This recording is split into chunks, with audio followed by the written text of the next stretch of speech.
ओम श्री सद्गुरुदेव भगवान की जय। बोलो जय सिया राम, जय जय सिया राम।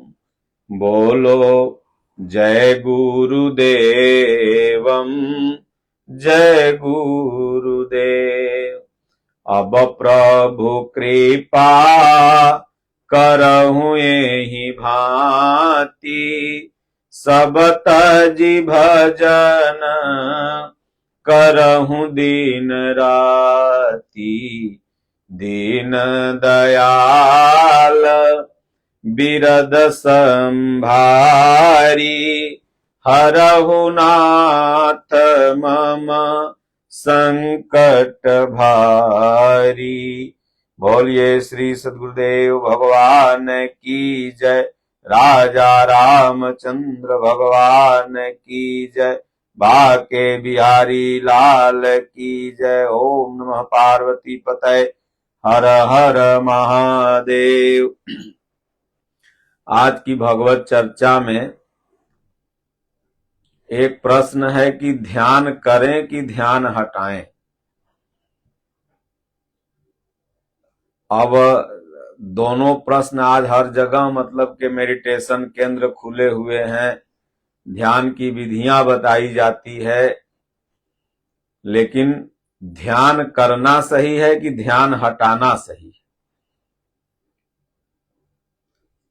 इसी पर हम चर्चा करेंगे। उसके पहले एक भजन है और इस भजन का आप अर्थ अगर समझ लेंगे तो हमारे समझ से आप ध्यान हटाएंगे तभी आपका कल्याण है। ध्यान करने में कल्याण नहीं है, क्योंकि आप अभी जहां ध्यान किए हुए हैं वहां से ध्यान हटा करके ईश्वर में प्रेम करना है। ईश्वर का ध्यान नहीं किया जाता है बल्कि ईश्वर से प्रेम किया जाता है। इसीलिए अभी तक जितने महापुरुष हुए सब क्या हैं, ज्ञान मार्गी नहीं बल्कि निष्काम कर्म मार्गी। और निष्काम कर्म की जो भावना होती है ये प्रेम से ही प्रारंभ होती है कि अब प्रभु आप जानो मैं कुछ नहीं, आपके प्रति पूर्णतः मैं समर्पित हूं। तो मैं आपको समझाऊंगा कि ध्यान हटाना कैसे है और हटा करके ईश्वर से प्रेम कैसे करना है। तो बड़ा पुराना फिल्मी भजन है कि तोरा मन दर्पण कहलाए, तोरा मन दर्पण कहलाए। भले बुरे सारे कर्मों को देखे और दिखाए, तोरा मन दर्पण कहलाए। मन ही देवता मन ही ईश्वर, मन से बड़ा न कोई। मन उजियारा जब जब फैले, जग उजियारा हो। तोरा मन दर्पण कहलाए। इस उजले दर्पण में प्राणी धूल न जमने पाए, तोरा मन दर्पण कहलाए। सुख की कलियां दुख के काटे, मन सबका आधार। मन से कोई बात छिपे ना, मन के नयन हजार। जग से चाहे भाग ले कोई, मन से भाग न पाए, तोरा मन दर्पण कहलाए, तोरा मन दर्पण कहलाए। तन की दौलत ढलती छाया, मन का धन अनमोल। तन के कारण मन के धन को मत माटी में घोल। मन की कदर भुलाने वाले हीरा जन्म गवाए, तोरा मन दर्पण कहलाए। भले बुरे सारे कर्मों को देखे और दिखाए, तोरा मन दर्पण कहलाए। ये मनय को ध्यान में लगाना है, ये मनय दर्पण है। अब मन को ध्यान में लगाना है नहीं, बल्कि मन को ध्यान से हटाना है।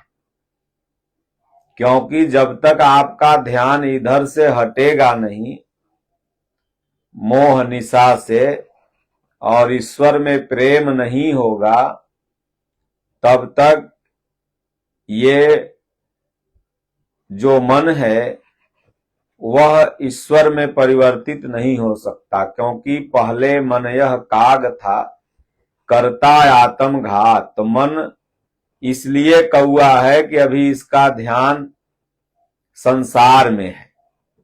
तो ध्यान लगाना नहीं है, बल्कि ध्यान हटाना है। एक डॉक्टर था, तो एक किसान का एक घोड़ा था।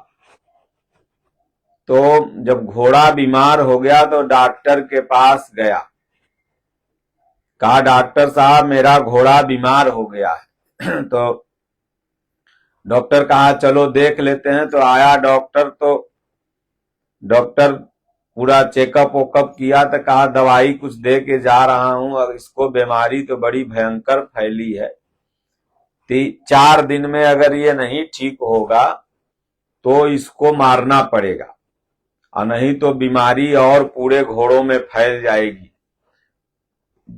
और इस बीमारी का इलाज नहीं है, लाइलाज बीमारी।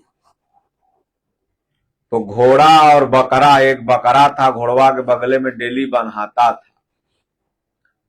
तो बकरवा रोज घोड़वा को कहे कि देखो खड़ा हो जाना, 4 दिन का डॉक्टरवा समय दिया है, नहीं तो फिर तुमको मार देगा।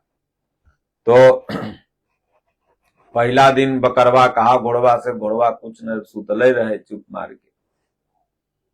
दूसरो दिन कहा, तीसरो दिन कहा, चुप मार के सुतल रहा। तो चौथा दिन कहा कि देखो 4 दिन आज है, अगर आज नहीं उठोगे तुम तो काटे जाओगे, सोच लेना। तो घोड़वा सोचा कि सही कर रहा है, आज खड़े हो जाते हैं, और नहीं तो ये डॉक्टरवा कटवा देगा, मर जाएंगे। तो डॉक्टर आया, तो घोड़ा खड़ा हो गया उठ के। डॉक्टर कहा देखो किसान, घोड़ा का जो मालिक था, तुम्हारा घोड़ा बच गया, बड़ी खुशी की बात है, तुम्हारा घोड़ा बच गया, इसी खुशी में आज बकरा काटो। अब सोचो वह बकरवा बेचारा उसको उठाया था 3 दिन से कह के, और उसी खुशी में वह बकरे काटल गया। खुशी हुई तो फिर वह ठाकुर लोग बहुत खुश होते हैं, तो बकरा काटते हैं। बकरे के परिश्रम से वो उठा और वो कटाया कौन, तो बकरा। तो इसलिए संसार में आदमी रहता तो है, लेकिन ध्यान संसार में लगाए हुए है, तब तक काम नहीं चलेगा। वहां से ध्यान हटा करके भगवान में, ईश्वर में लगाना पड़ता है, और नहीं तो संसार में ध्यान लगा रहेगा तो उठे चाहे कोई, लेकिन कटेगा बकरा। तो ये मनमय घोड़ा है, तो बकमयी प्रवृत्ति ही बकरा है। तो इसलिए कहें कि तोरा मन दर्पण कहलाए, भले बुरे सारे कर्मों को देखे और दिखाए। ये मन इतनी गहरी ध्यानस्थ अवस्था में वो संसार में चला गया है कि वहां से ध्यान हटाना ही नहीं चाहता है। लाख महात्मा लोग लाख गीता रामायण समझा रहे हैं, सुना रहे हैं, लाख आप ज्ञान की बात समझ रहे हैं। हमारे दादा गुरु महाराज कहे हो, बाल की खाल निकाल कर लोग रात दिन समझने में पड़े हुए हैं। 2-2 पैसा में वेदांत बिक रहा है, लेकिन न जो कहने वाला जान रहा है न सुनने वाला सुन रहा है, क्योंकि वो गहरी निद्रा गहरा ध्यान में है। संसार में उसका गहरा ध्यान लगा हुआ, और वहां से जब ध्यान हट गया, और वहां से ध्यान हट करके जब ईश्वर में लग जाता है, तो वह ध्यान प्रेम में परिवर्तित हो जाता है। इसलिए प्रेम मार्ग ही भगवान को पाने का सबसे सरल तरीका है। माता मीरा, राधा जी, गोस्वामी तुलसीदास, कबीर साहब, भगवान बुद्ध, भगवान श्री राम, भगवान कृष्ण, जितने भी महापुरुष हुए सब प्रेम मार्ग में ही गए। तो संसार से ध्यान हटाना है तो कहें कि मन ही देवता मन ही ईश्वर, मन से बड़ा न कोई। मन उजियारा जब जब फैले, जग उजियारा हो। जब तक यह मन ध्यानस्थ है संसार में, तब तक यही रावण है। जब तक अब संसार का क्या परिभाषा है, तैमय तोर तोर तै माया जामे, यह बस जीव निकाया। संसार में रहना है, लेकिन किस तरह से रहना है? देखिए, संसार में हम भी हैं और संसार में आप भी हैं, लेकिन रहने का तरीका अलग अलग है। अगर संसार में आपको रहना है तो छोटा सा एग्जाम्पल बता दें आपको कि कैसे रहना है।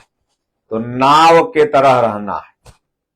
जैसे नाव अगर जल में हो तब तो नाव न सूखेगी और न डूबेगी, वो उसकी लाइफ 100-150 बरस रहेगी।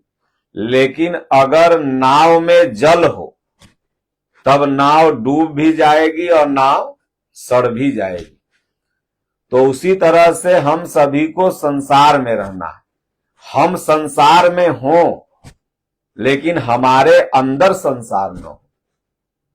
और यहां है कि आप संसार में हैं और आपके अंदर भी संसार ही बसा हुआ है। इसलिए ध्यान करना नहीं बल्कि ध्यान हटाना है। तो हटाना कैसे? तो ये समझना है कि संसार में हम जरूर हैं, लेकिन मेरे अंदर ये संसार न रहे, मेरे अंदर इस संसार को बनाने वाले से प्रेम रहे। तो आप बाल बच्चा पैदा करो, घर गृहस्थी करो, एक मकान से 2 मकान बनाओ, सब करो, लेकिन यह समझ के करो कि ये भगवान करवा रहे हैं और मैं कर रहा हूं। भगवान जो चाहते हैं वही कराते हैं, मेरा है नहीं। ये सब उन्हीं का है, मैं बस क्रिएट हूं, बस एक तरह से कार्य कर रहा हूं। जैसे पंखा चला दिया गया तो चल रहा है। अब पंखा ये सोचने लगे कि मैं चल रहा हूं, तो नहीं, बल्कि पंखा को बिजली चला रही। तो उसी तरह से नाव के तरह हम लोग को संसार में रहना है। नाव पानी में रहती है, लेकिन पानी का एक बूंद भी नाव में नहीं होता है। कमलवत रहना है। पूज्य गुरुदेव भगवान ने यथार्थ गीता में, जैसे कमल कीचड़ में पानी में ही होता है, लेकिन उस कमल पर एक भी पानी और कीचड़ के पत्ते पर बूंदे नहीं होती, एकदम निश्चल। तो यही भावना रखना है कि हम भाई हैं तो संसार में, लेकिन हमारे अंदर संसार न हो, हमारे अंदर संसार को बनाने वाला हो। और इसी प्रक्रिया को हटाना है, इसी ध्यान को हटा करके ईश्वर में प्रेम लगाना है। तो इसलिए कहते हैं कि मन ही देवता, जब ऐसी प्रक्रिया आ गई तो यही मन दैविक संपत्ति से भर गया, यही देवता है। और धीरे धीरे जब इसके अंदर दैविक संपत्ति आ जाएगी तब यही मन ईश्वर बन जाएगा। दैविक संपत्ति भर गई तो ईश्वर का मतलब क्या होता है? ई धन स्वर बराबर ईश्वर। फिर वो नाम जो आप ओम ओम या राम राम जप रहे हैं, ये स्वर में सुनाई देने लगा। अभी बहुत से लोग कहते हैं महाराज हम नाम जपते हैं, लेकिन वो नाम सुनाई नहीं पड़ता। पश्यंती में देखते हैं जरूर, लेकिन नाम की ध्वनि सुनाई नहीं पड़ती। तो जब दैविक संपत्ति भरपूर हो जाएगी, जब उस समय आप जपोगे तो श्वास गई तो ओम, आई तो ओम, ऐसा प्रत्यक्ष सुनाई देगा। यही हो गया मन ही देवता, मन ही ईश्वर, मन से बड़ा न कोई। और मन उजियारा जब जब फैले जग उजियारा होए। आपका मन में जब उजाला आ जाएगा, अंधकार खत्म हो जाएगा, तो जग में अपने आप प्रकाश रहेगा। और नहीं तो मन में अगर अंधकार है तो इस संसार में अब कितनों लाइट, ट्यूबलाइट, बत्ती, कितनों सूर्योदय रहे, कितनों पूर्णिमा की चांद खिला रहे, लेकिन है अंधकार है। तो इसलिए कहते हैं कि उस उजले दर्पण पर प्राणी धूल न जमने पाए, तोरा मन दर्पण कहलाए। इसलिए हम सभी का यह परम कर्तव्य बनता है कि भगवान ने कोरा कागज उजला दर्पण दिया है। पूज्य गुरुदेव भगवान ने गीता में उदाहरण देते हुए लिखा है, जब भगवान ने कहा कि अर्जुन जानते हो मैं कहाँ रहता हूं, तो अर्जुन ने कहा नहीं।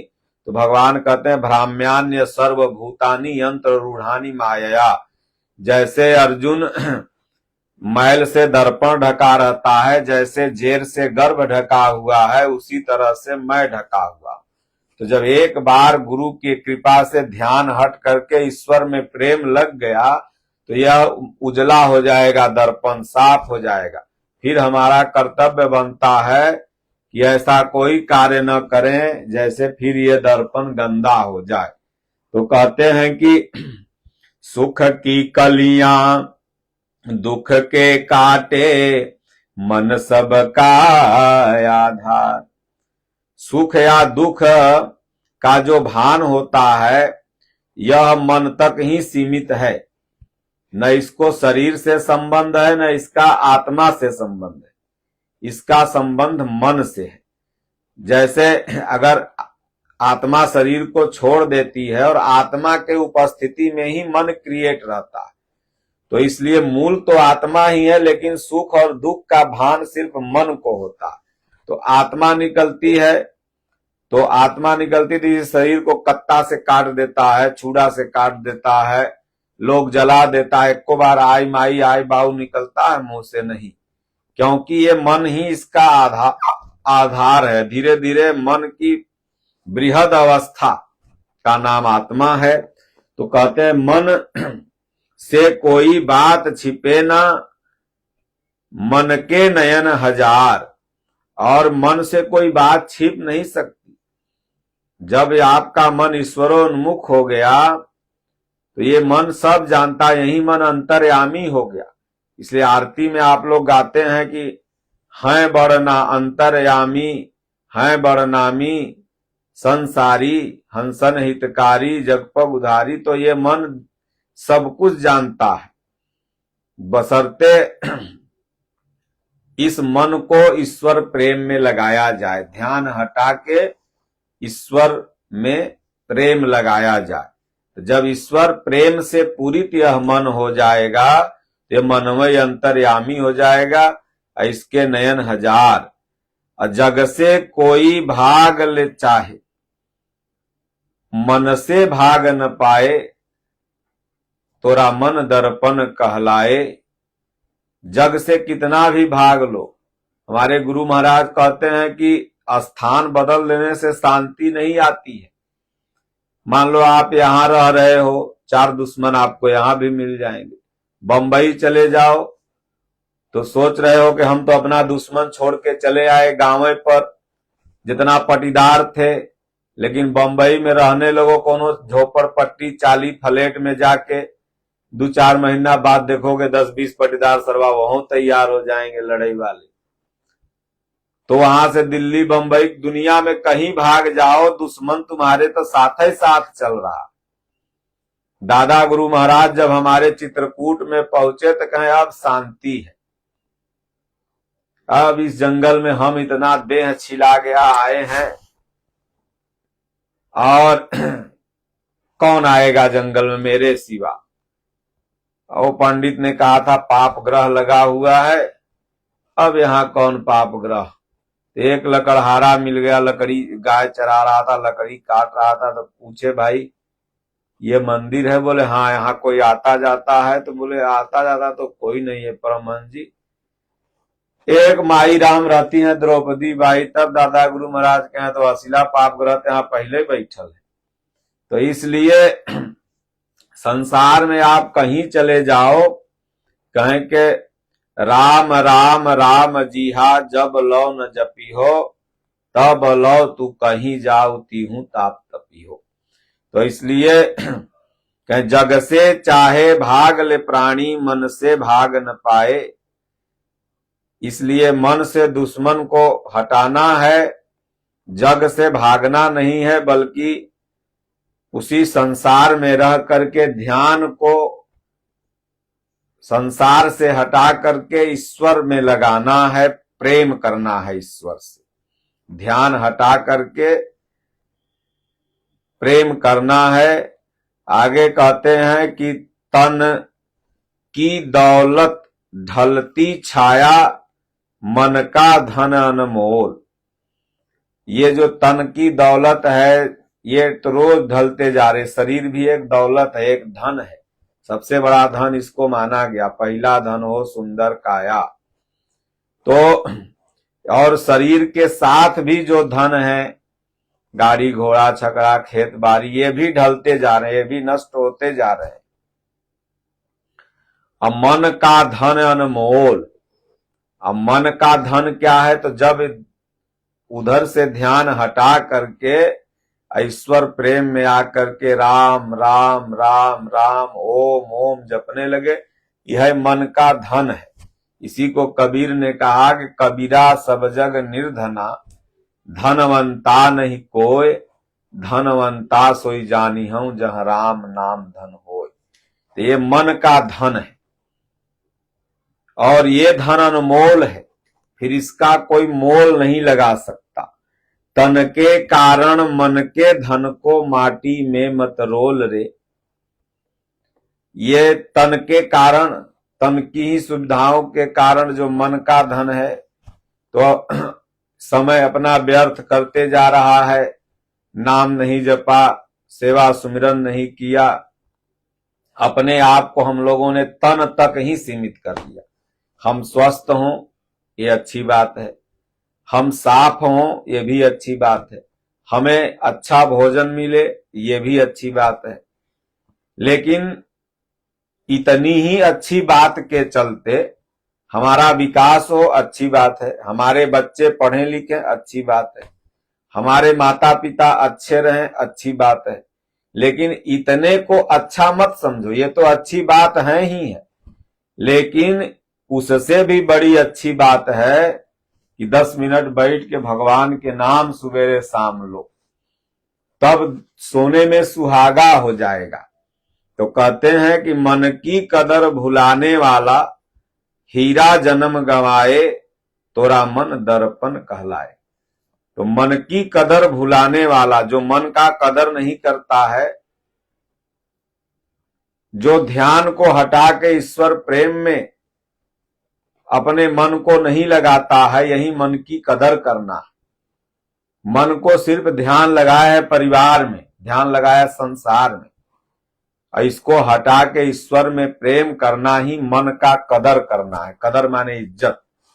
तो कहा गया मन की कदर भुलाने वाला, हीरा जन्म गंवाए रखे। मनुष्य शरीर धातुओं में सबसे अनमोल धातु हीरा को माना गया। वैसे तो आज तमाम उसी को मॉडलाइज करके नाम अलग अलग लोग दे दिया, लेकिन हीरा को सबसे अमूल्य धातु माना गया, इसलिए यहां पर भजन राइटर ने हीरा की संज्ञा बताया। वैसे तो ये तन हीरा से भी कीमती है। अब सोचिए, रतन टाटा के पास हीरा नहीं रहा होगा, न जाने कितने कुंटल हीरा रख ले रहे होंगे, और 10-20 कुंटल कमता तो खरीद लेते। तो इसलिए हीरा जन्म गवाए, हीरा जैसा ये जन्म है, कहीं हीरा जैसी श्वासा बातों में बीती जाए। तो ध्यान उधर से हटा करके और ईश्वर प्रेम में अपने मन को लगाना है। श्वास में नाम जप करना है, पहले बैखरी से, फिर मध्यमा से, फिर पश्चंती से, फिर परा से, स्टेप बाय स्टेप जपते चला जाना है। अब बहुत से लोग 2 महीना बैखरी में करते हैं तो फोन करते हैं, महाराज हम पश्चंती में कब पहुंचे। अरे ससुर के तुम जपते रहो, लड़कन के अब चिंता नहीं रहती है कि हम महाराज 12 में कब पहुंचो। क्लास करते रहो ना, अपने 1 से 2, 2 से 3, 4 से, वो मास्टर का काम है। अपने बुलाएगा, एग्जाम दिलवाएगा, पास पढ़ोगे, पेपर देगा, पास होगे, फिर अपने आप 2 में जाओगे, 3 में जाओ। उसी तरह नाम तो जपो पहले। तुमको ये चिंता कैसे हो कि हम पश्चंती में कब जाओ कि परा में कब जाओ, तब ब्रह्म कब बनो, यही चिंता करना तो फल की चिंता है। इसलिए नाम जप आप चालू रखो, धीरे धीरे भगवान हृदय से पढ़ाने लगेंगे, सब समझ में आ जाएगा। बोलो गुरुदेव भगवान की जय, राजा रामचंद्र भगवान की जय, बाके बिहारी लाल की जय। ओम नमः पार्वती पते, हर हर महादेव। स्वामी दीनानाथ परमहंस महाराज की जय।